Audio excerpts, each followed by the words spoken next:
Bom dia, pessoal. Resolvi gravar esse vídeo para tentar tirar alguma dúvida, se vocês tiverem de função do primeiro grau, e começar a introduzir a função do segundo grau, que é a pesquisa proposta na atividade 2. Vamos só lembrar o formato da função do primeiro grau, também chamada de função afim, certo? Vocês já pesquisaram. A função do primeiro grau, ela tem esse formato, ax mais b. Como assim? Um número que multiplica o x mais um número sozinho, que a gente chama de termo independente. Então, esse número que multiplica o x é o a, ou coeficiente angular, mais um termo independente, que a gente chama de b. Por que independente? Porque ele não depende do x, certo? Então, vocês vão encontrar de qual maneira escrito essa função f de x igual a x mais b, ou vocês podem encontrar no lugar do f de x, y, certo? Bom, uma particularidade. Então, a função ela tem esse formato e o a é diferente de zero, porque se o a for zero, todo número vezes zero dá zero. Aí some isso daqui. Aí eu não vou ter mais o x. E aí não é uma função do primeiro grau, vai ser uma função constante, né? O que é uma constante? Um valor que nunca muda. Então, é muito importante que o a seja diferente de zero. Bom, vocês pesquisaram a função do primeiro grau, o gráfico dela é uma reta, certo? E essa reta, ela pode ser tanto decrescente quanto crescente. E depende do quê? Do meu coeficiente angular, o valor do a. Se o a for maior que zero, 1, 2, 3, meio, eu vou ter uma função crescente.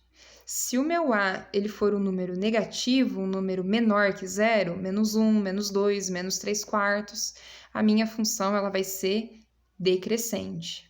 Então, relembrando a função do primeiro grau. É aqueles probleminhas que a gente tem de bandeirada, né? Da gasolina, do preço da gasolina, muito simples. Já a função do segundo grau, ela é um pouquinho mais elaborada.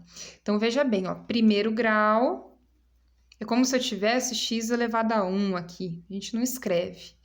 Segundo grau, como se eu tivesse aqui um x ao quadrado, né? Segundo grau. Então, é por isso.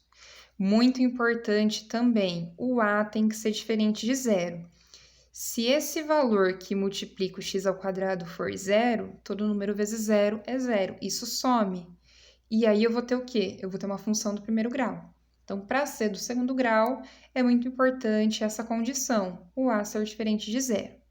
Então, uma função do segundo grau, ela tem esse formato, y, ou f de x, é igual um número vezes x ao quadrado, vou chamar ele de a, mais um número vezes o x, que eu vou chamar de b, e um termo independente, que não depende do x, que eu vou chamar de c.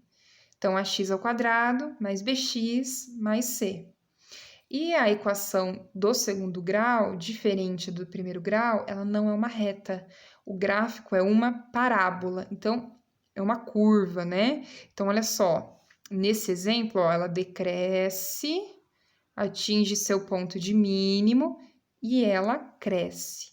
Então, isso daqui, ó, a gente chama de concavidade. Nesse caso, a concavidade está voltada para cima. Pode acontecer eu ter isso daqui, ó. O contrário, né? A concavidade está voltada para baixo.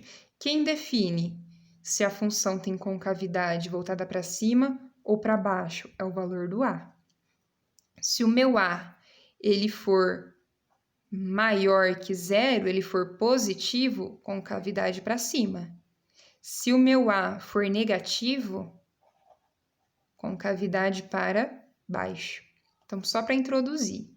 Então, alguns exemplos aqui de funções do segundo grau. Primeiro exemplo, f de x é igual a 2x ao quadrado menos 3x mais 1. Quem que é o a? O a é 2. Quem que é o b? O b é menos 3. E quem que é o c? O termo que está sozinho é 1. Próximo exemplo aqui, ó. G de x é igual... não importa o modo que está escrito, tá? Pode aparecer z de x, é só para não colocar igual, tudo bem?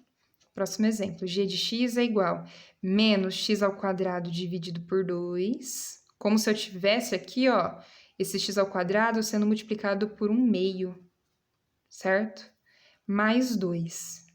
Parou aqui, ela é uma função incompleta. Por quê? Eu tenho um número aqui que multiplica o x ao quadrado, eu não tenho o valor do b, não tenho ninguém que multiplica o x, então o b vale 0, e eu tenho um termo independente, que é o valor do c. Então, vamos lá, ó. Quem que é o a? O a é menos meio. Quem que é o b? O b é 0. E quem que é o c? O c vale 2. Terceiro exemplo, t de x igual menos 2x ao quadrado, mais 14x, e parou por aqui, não tem c. Então, quanto que vale o a? O a vale menos 2.